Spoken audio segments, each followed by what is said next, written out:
아멘. 예, 우리 고 황금천 목사님 시절 장례 성도들이 치르는 것 때문에 고생하는 걸 안타까이 여기셔서 오랫동안 기도하시고 또 여러분들의 헌신을 통해 경기도 양주시에 부활산이 마련되어 있습니다. 아마 대부분 다녀와 보셨겠지만요. 자, 이 부활산의 입구에 가보면 역시 우리 교회 성도이셨던 우리 고 박화목 시인님의 부활이라는 시비를 만나실 수가 있습니다. 그 사랑 앞에서는 주검도 뜻을 잃어버리고 그 그리움으로 인하여 굳게 봉인된 돌문을 깨트릴 수 있었으니 이제 불안한 어둠이 걷히고 새날의 아침해가 환히 솟아올 무렵 두 손에 향유를 받쳐 들고 마리아 조용한 걸음으로 무덤을 찾았을 때 아무도 예측할 수 없었던 그대와 또 온 인류를 위한 큰 사적이 일어났음을 알지니 시름과 근심과 곤욕 없는 자의 서름 또한 모든 것을 잃은 비탄을 모두 무덤 속에 장사 지내고 우리들 변모된 새 형체로 다시 태어날 그날의 기약을 허락받았음이여 산새들도 할렐루야 무리 모아 지줄이고 그 사랑 그 그리움으로 주검을 물리칠 수 있었으니. 중간에 보시면 시름, 근심, 곤욕 없는 자의 서로 모든 걸 잃은 비탄을 모두 다 무덤 속에 장사 지내신 우리 주님, 바로 부활의 주님을 송축합니다. 우리가 이 부활하셨다라는 부분은 단지 2000년 전만 일어난 사건이 아니라 지금도 부활의 주님은 날마다 우리와 동행하고 계십니다. 우리가 주님의 동행하심을 어떻게 알 수가 있습니까?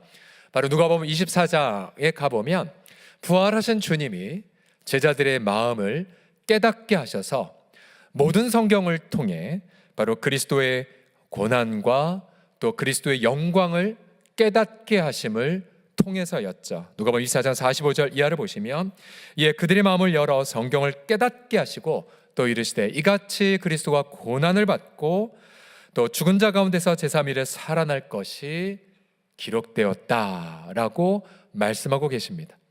그렇다면 지난주에도 부활하신 주님은 우리의 가정과 일터와 병상에서 동행하셨고요. 우리는 그 동행하심을 성경을 읽고 깨달음을 통해 체감하게 됩니다. 우리가 지난주에 사무엘상 읽었는데요. 오늘 저는 이 사무엘상과 또 이번 주부터 읽게 될 사무엘하를 통해서 바로 사무엘서에서 말하는 바로 부활의 레슨은 무엇인지를 함께 나누고자 합니다. 자, 이 사무엘상하 원래 한 권이었고요. 이 앞에 사무엘상 앞에는 한나의 노래가, 그리고 마지막 사무엘하 거의 끝부분에 가면 다윗의 노래가 등장됩니다. 이 한나의 노래와 다윗의 노래는 이러한 면에서 공통점이 있습니다. 사무엘상 2장 6절에 보시게 되면 한나가 노래하죠. 여호와는 죽이기도 하시고 어떻게 해요? 살리기도 하시며 수월에 내리기도 하시고 또 거기에서 어떻게 합니까? 올리기도 하시는도다. 이게 한나가 만난 하나님, 그러니까 어떻게 해요? 죽음에서 다시 살리신 하나님이고요. 다윗도 이렇게 노래합니다. 사망의 올무가 내게 이르렀지만 내가 환난 중에 기도했을 때 하나님이 그의 성전에서 내 소리를 들으셨도다. 죽음에서 건지시는 하나님을 역시 다윗도 경험했습니다. 여러분, 그런 면에서 역시 사무엘상하도 죽음에서 건지신 하나님을 고백한 성경이 되죠.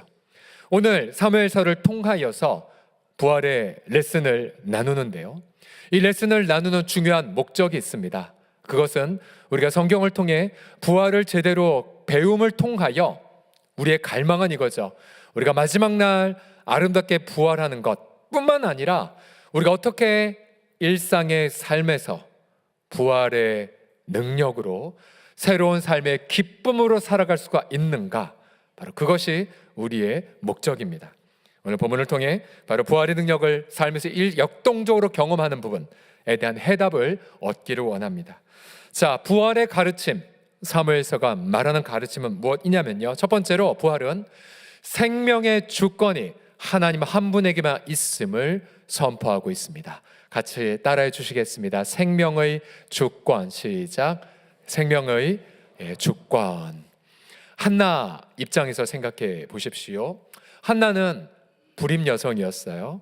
1장 사무엘상 1장 5절과 6절을 보시면 두 번이나 이렇게 기록되어 있습니다. 여호와께서 한나에게 임신하지 못하게 하시니, 또 6절에도 여호와께서 그에게 임신하지 못하게 하심으로.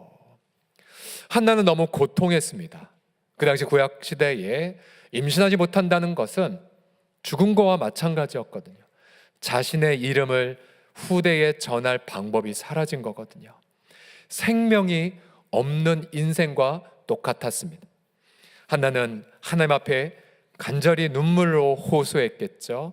아마 이렇게 기도했을 것입니다. 하나님, 왜 그러셨어요? 하나님, 제 죄를 물으신다면 어찌 제가 서겠습니까? 많은, 그래도 하나님은 자비하셔서 제게 생명을 주십시오 라고 기도했을 것입니다. 결국 한나는 11절에서 이렇게 하나님 앞에 작정하며 기도합니다.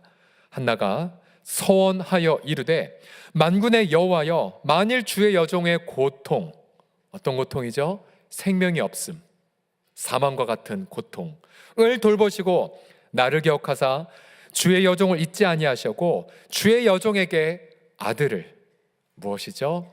생명을 주신다면 그 생명을 다시 도로 하나님께 드리겠습니다 라고 기도합니다.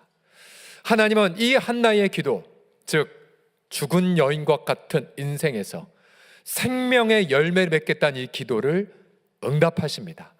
하나님은 한나를 기억하시사 사무엘을 선물로 주셨고, 한나는 약속대로 이 사무엘을 성전에 봉사하는 요원으로 바칩니다. 그러나 하나님은 한나에게 한 생명만 주지 않으셨습니다. 한나에게 이후에 보시면 세 아들과 두 딸을 한나에게 더 선물로 주셨습니다. 보십시오. 죽은 것 같은 여인, 또 남편의 첩이 그렇게 자신을 괴롭혔는데 죽은 것 같은 한 여인이 생명을, 수많은 열매를 맺게 되었다는 사실이죠. 또 하나님께 바친 그 사무엘은 훗날 이스라엘을 영적 암흑에서 돌이키고요, 또 그가 이스라엘 초대왕 사울을 세웠고, 또 하나님 마음에 합한 다윗을 찾아내어 왕으로 세우지 않았습니까? 그러니까 아무것도 아닌 이 무명의 한 여인, 그리고 너무나 고통한 한 여인의 눈물의 기도를 통해 결국은 풍성한 생명이 민족에게까지 임한 셈이 되었죠. 여러분, 사울, 이 다윗을 죽이고자 했지만 여러분, 다윗 죽일 수가 없었습니다. 왜요? 바로 생명의 주권 오직 하나님 한 분에게만 있었기 때문이었죠. 자, 앞서 한나가 이런 놀라운 열매를 맺고 나서 사무엘상 2장 5절과 6절에 보시면 여러분, 사무엘서 전체를 관통하는 주제를 그녀 입에서 들을 수 있습니다. 보십시오. 전에 임신하지 못하던 자는 7을 낳았고 많은 자녀를 둔 자는 쇠약하도다. 여호와는 죽이기도 하시고 살리기도 하시며 스올에 내리기도 하시고 거기에 올리기도 하시는도다. 여러분, 우리 하나님은 바로 생명의 주권자가 되심을 믿으시기 바랍니다. 한나가 고백한 것처럼 다윗도 여러 번 사울에게 죽임을 당할 뻔했지만 사울은 왕이었음에도, 또 3,000명의 정예병사를 다윗에게 보내었음에도, 또 여러 번 다윗을 포위했음에도 불구하고 다윗의 생명을 가져갈 수 없었습니다. 왜요? 사울은 생명의 주권이 없었거든요. 그래서 하나님은 날마다 다윗을 지켜주셨죠. 그래서 다윗의 이 사무엘하 22장의 마지막 노래를 들어보십시오. 스올의 줄이 나를 두르고 사망의 올무가 내게 이르렀도다. 우리 인생이 저런 경험이 많지 않습니까? 이제 나 죽었다, 나 끝났다. 그러나 그러한 죽음의 환란 속에서 여호와께 아뢰며 나의 하나님께 아뢰었더니, 그 다음 같이 읽어보시겠습니다. 시작. 그가, 다시요, 그 다음 자만, 시작. 그가 그의 성전에서 내 소리를 들으심이여 나의 부르짖음이 그의 귀에 들렸도다. 아멘. 여러분, 우리 하나님은 생명의 주권자가 되십니다. 여러분, 결국 우리 부활절 날 예수님이 죽은 자 가운데서 부활하셨다는 것, 하나님이 예수님을 죽은 자 가운데 다시 살리셨다는 것, 이게 무엇을 선포하고 있습니까? 하나님만이, 바로 부활의 하나님만이 바로 생명의 주권자가 되심을 선포하고 있습니다. 제가 34살에 장년부 사역을 처음 했을 때에, 그 전까지 중고등부 사역을 하다가 이제 갑자기 장년부 사역, 또 새로운 그러한 도시에서 사역을 하면서 나름 긴장을 많이 했었습니다. 그런데 준비도 되기 전에 긴급한 신방이 있었습니다. 바로 중환자실, 바로 지금 이제 곧 얼마 안 남은 어머님, 이제 장례를 준비할 어머님을 위해 기도해 달라는 성도의 요청이었습니다. 중환자실에 들어갔고 수많은 많은 기계음 속에 이제 얼마 남지 않는 듯한 어머님, 그 성도님을 배웠죠.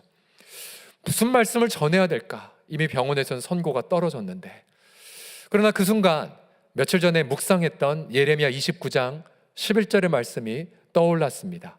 이 말씀이 무슨 말씀이냐면요, 여호와의 말씀이니라 너희를 향한 나의 생각을 내가 아나니 평안이요 재앙이 아니니라 너희에게 미래와 희망을 주는 것이니라. 그분 위해서 또 가족을 위해 간절히 저 말씀 붙잡고 기도했어요. 그리고 며칠 후에 이분이 돌아가셨을까요? 아니면 회복받으셨을까요?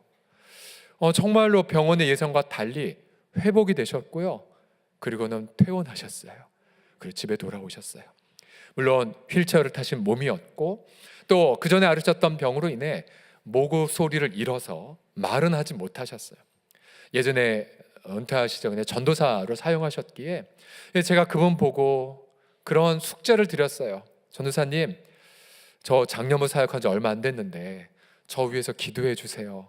저 되게 많이 서툽니다. 제가 늘 성령 충만하도록 꼭 기도하셔야 돼요. 어머니 숙제예요. 그리고는 숙제 드리고 그렇게 나왔습니다. 예전 교회는 2년 혹은 3년마다 이제 교구가 바뀌었는데요, 제가 2년을 사역 마치고 다음 교구로 이동하고 나서 며칠 안 있다가 그 어머님이 소천하셨다는 소식을 들었어요. 저 혼자 이렇게 생각했죠. 그분이 사명을 다 이루었기 때문에 천국에 가신 거구나. 그 사명 중에 하나가 부족한 종을 위한 중보의 사명이었구나. 그런 깨달음을 유족들과 함께 나누었던 적이 있습니다.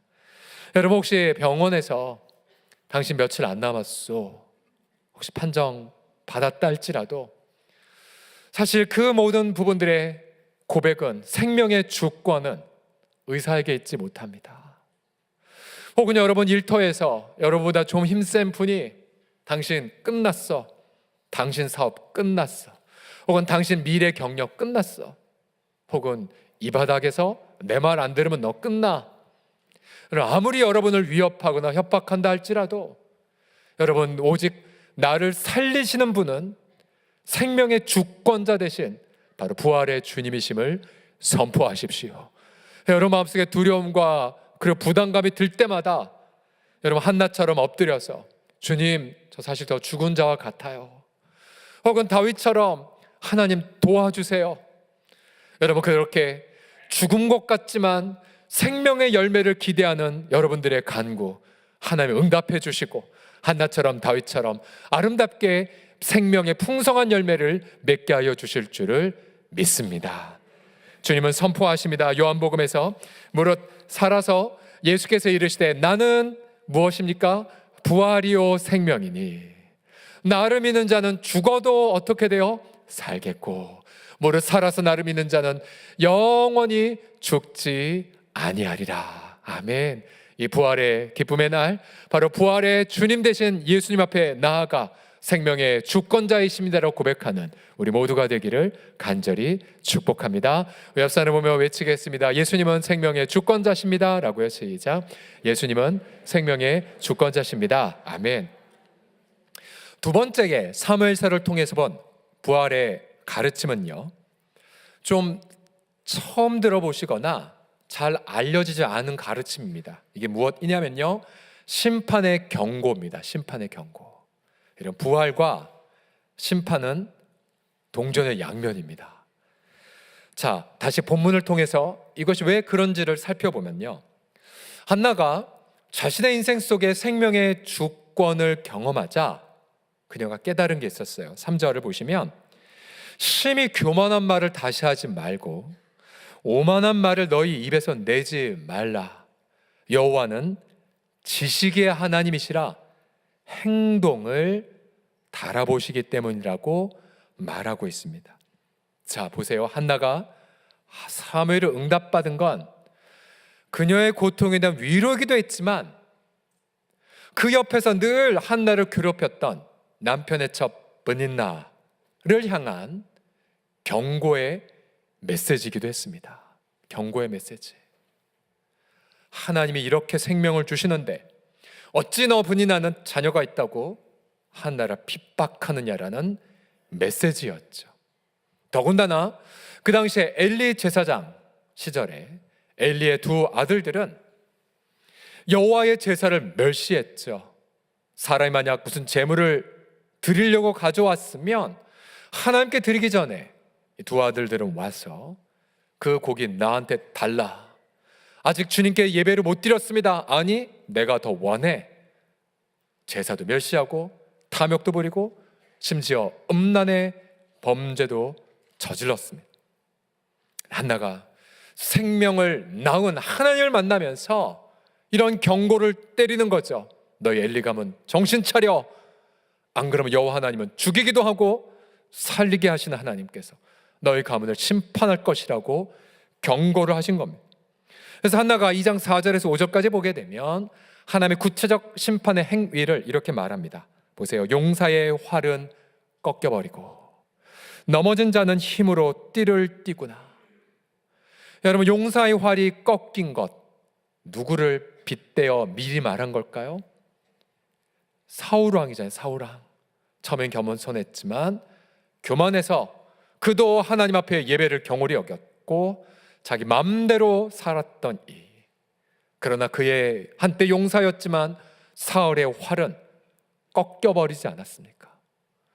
그러나 반대로 핍박을 받고 있었던 다윗, 넘어진 자였지만 나중에 하나님이 왕의 그런 의복으로 다윗을 입히지 않았습니까?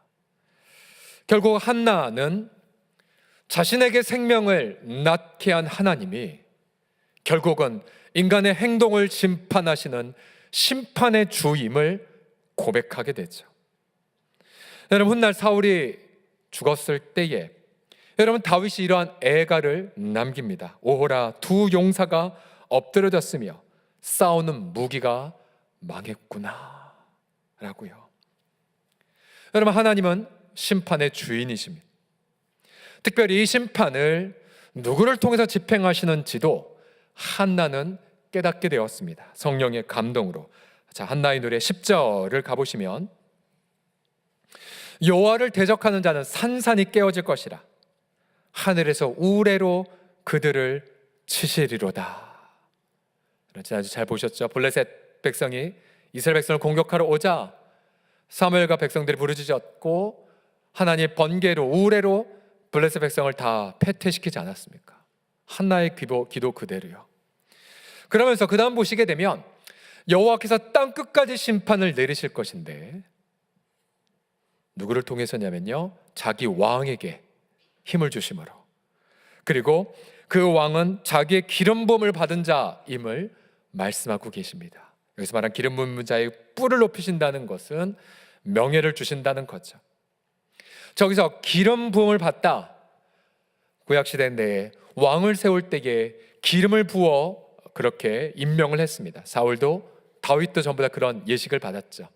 근데 이 기름 부음을 받다, 여러분, 이것이 히브리 말로는 메시아고요, 그리고 히라버 그리스 말로는 뭐죠? 그리스도입니다. 그리스도. 그러나 이미 구약 성경에서부터 한나는, 물론 그분이 나사렛 예수라는 것을 아직 몰랐지만 하나님이 세운 왕, 또 하나님의 기름 부은 그리스도가 죽음에서 일어나 열방을 심판할 것을 알았습니다. 여러분 생각해 보십시오. 부활이 왜 명백한 심판의 경고일까요? 예수님을 생각을 해보시면 자명해집니다. 예수님은 무죄하셨지만 죄인들에 의해 억울하게 죽임을 당하셨습니다. 죄인들이 승리한 것 같습니다. 공의가 무너진 것 같죠. 그러나 하나님은 예수님을 죽은 자 가운데서 다시 살리셨습니다. 왜요? 예수님은 죄가 없으니까. 하나님은 부활을 통해 예수님의 무죄를 선포하셨습니다. 이게 무슨 말이에요? 예수님을 죽인 죄인들이 이제 죽은 거예요. 의인을 죽였으니까. 결국 죄인들이 살 길은 단 한 가지뿐이에요. 통회자복하고 예수님 앞에 엎드려 그분 앞에 경배하는 길밖엔 살 길이 없습니다. 여러분, 놀랍게도 사도들이 전한 복음을 보게 되면 핵심 메시지는 부활인데요. 부활. 그런데 반드시 그들은 부활과 더불어 심판을 이렇게 전했답니다. 사도행전 17장 31절을 보시면, 이는 정하신 사람으로 하여금 천하를 공의로 심판할 날을 작정하시고 이를 위해 예수님을 죽은 자 가운데서 다시 살려주셨노라 라고 말합니다. 심판을 위해 예수님을 다시 살리셨대요.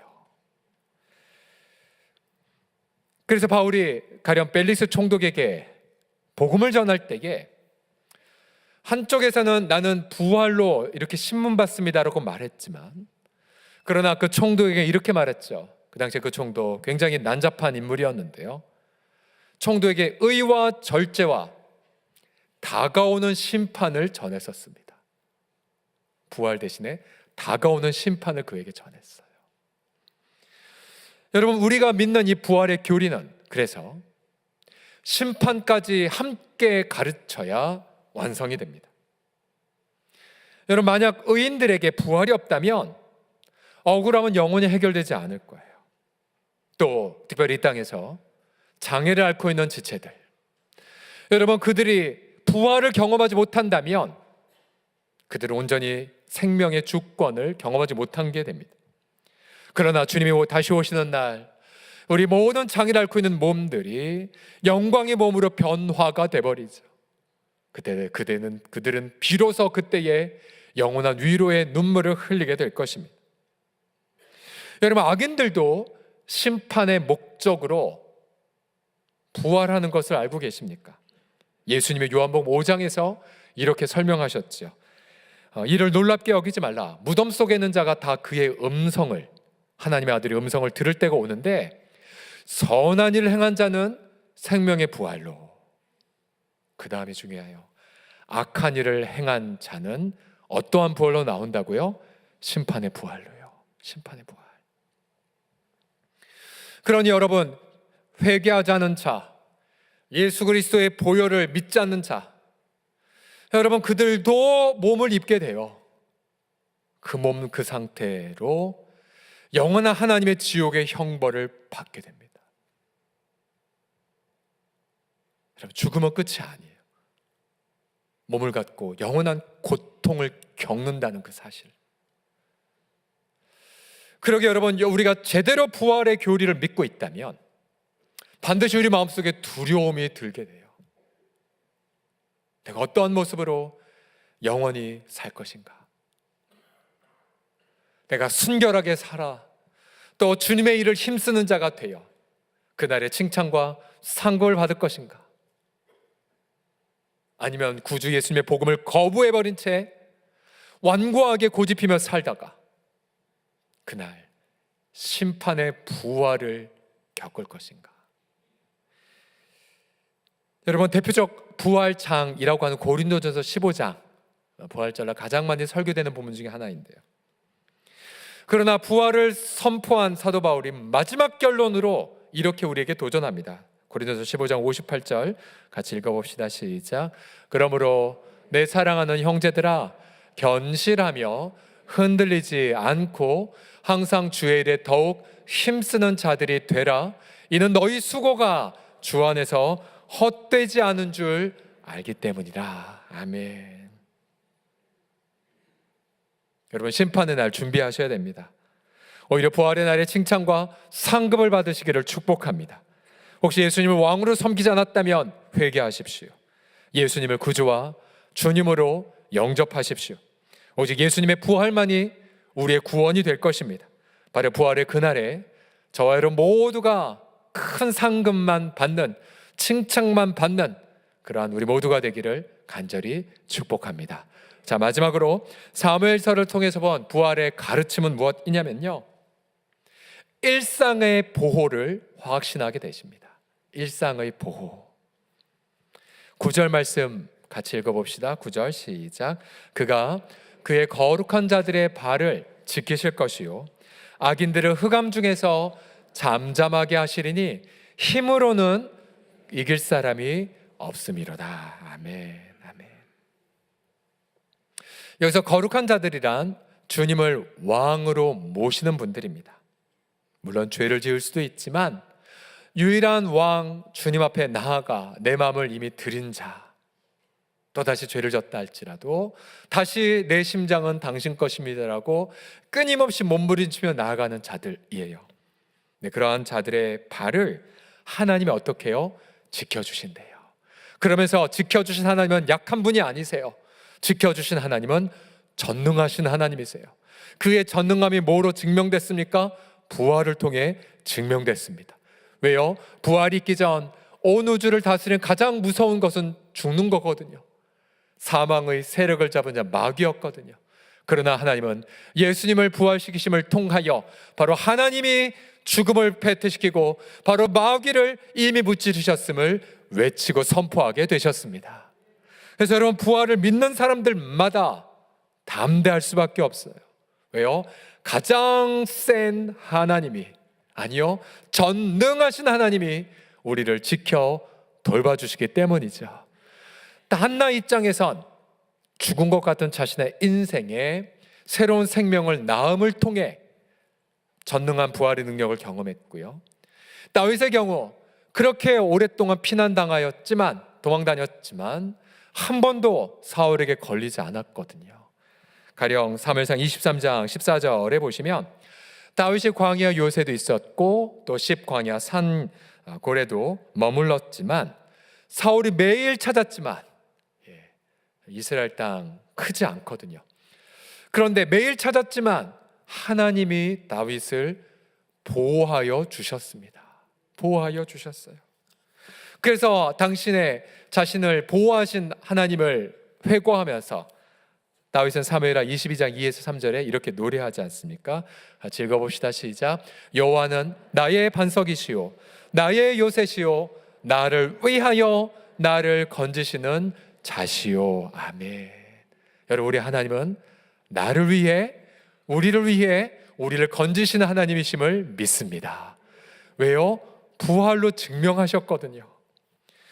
대표적 부활을 노래한 시편이 시편 16편입니다. 시편 16편. 다윗이 성령의 감동으로 그리스도의 부활을 미리 바라보고 이렇게 노래했죠. 내가 여호와를 항상 내 앞에 모심이여 그가 나의 오른쪽에 계심으로 내가 흔들리지 아니하리로다. 이러므로 나의 마음이 기쁘고 나의 영도 즐거워하며 내 육체도 안전히 살리니.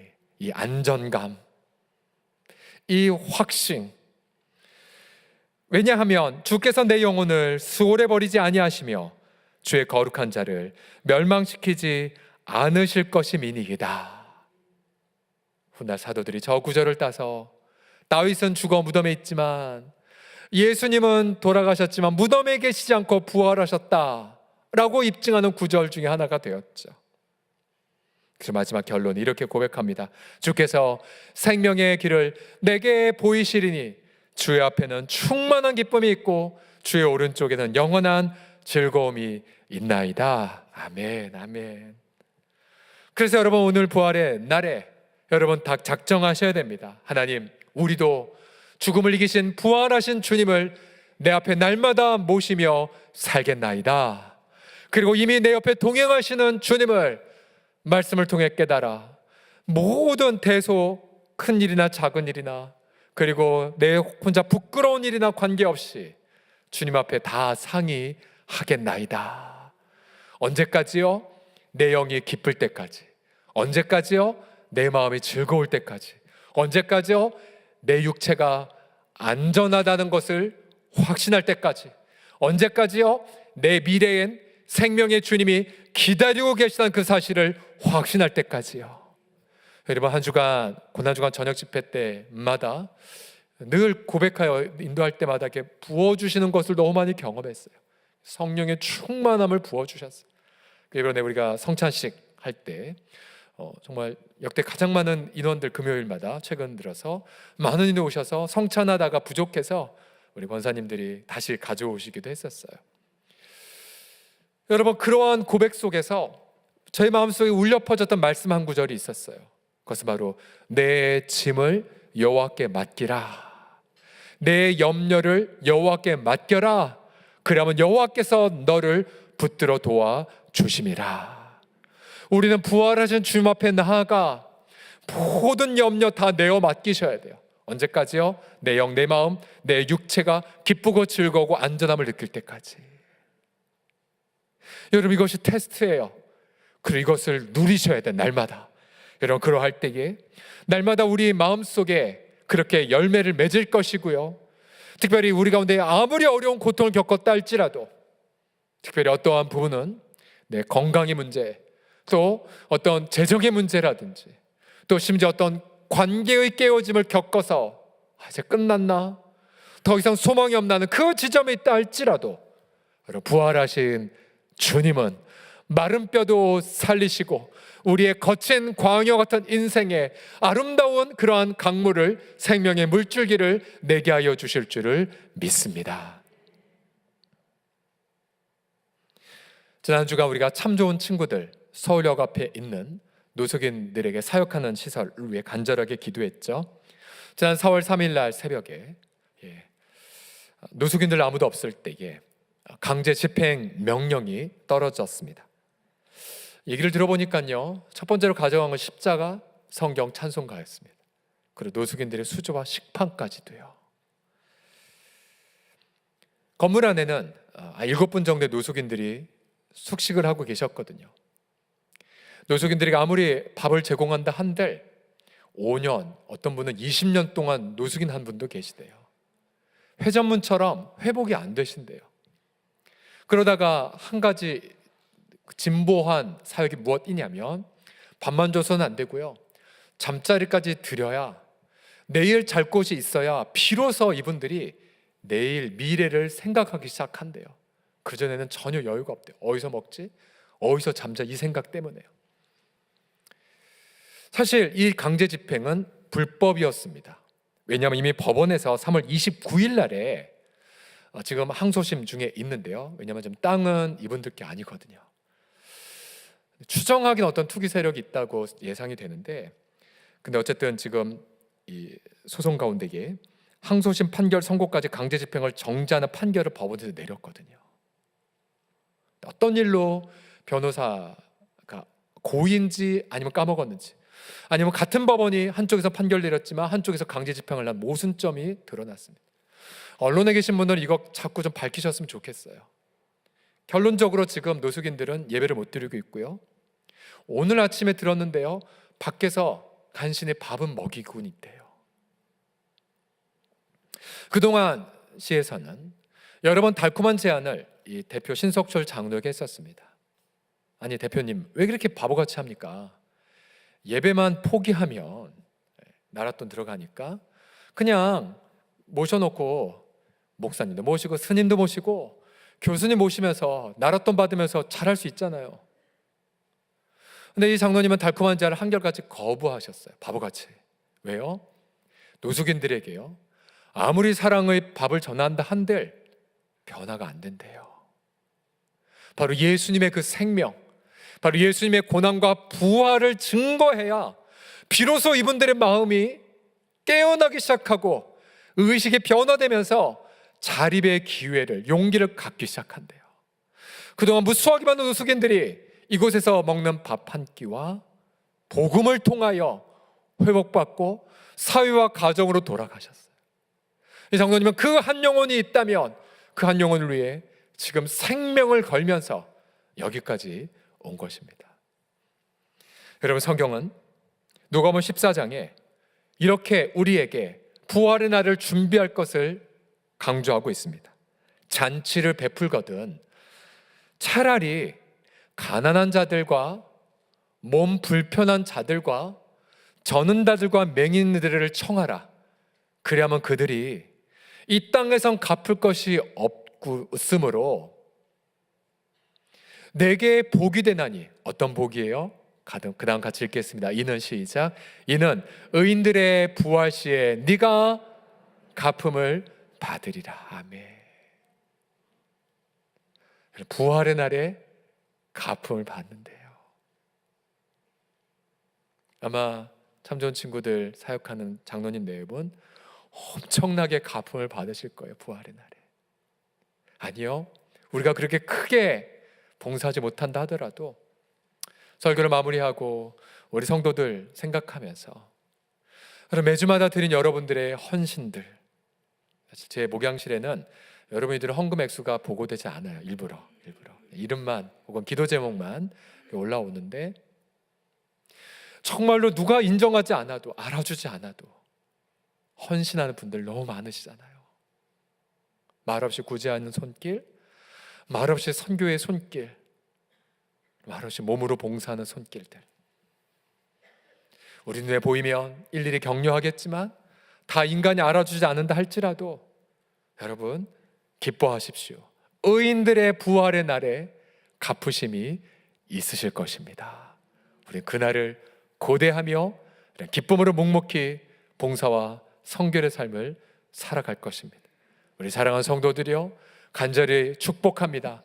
생명의 주권자가 되시고 또한 심판의 경고로 우리의 정신을 일깨우시면서 일상을 보호하시는 주님을 날마다 경험하시게 될 때에 오늘 우리가 내건 이 캐치프레이즈처럼 바로 부활의 그 능력으로 날마다의 삶이 새로운 삶, 기쁨의 삶, 열매가 가득한 삶이 다 되시기를 주 예수님의 이름으로 간절히 축복합니다.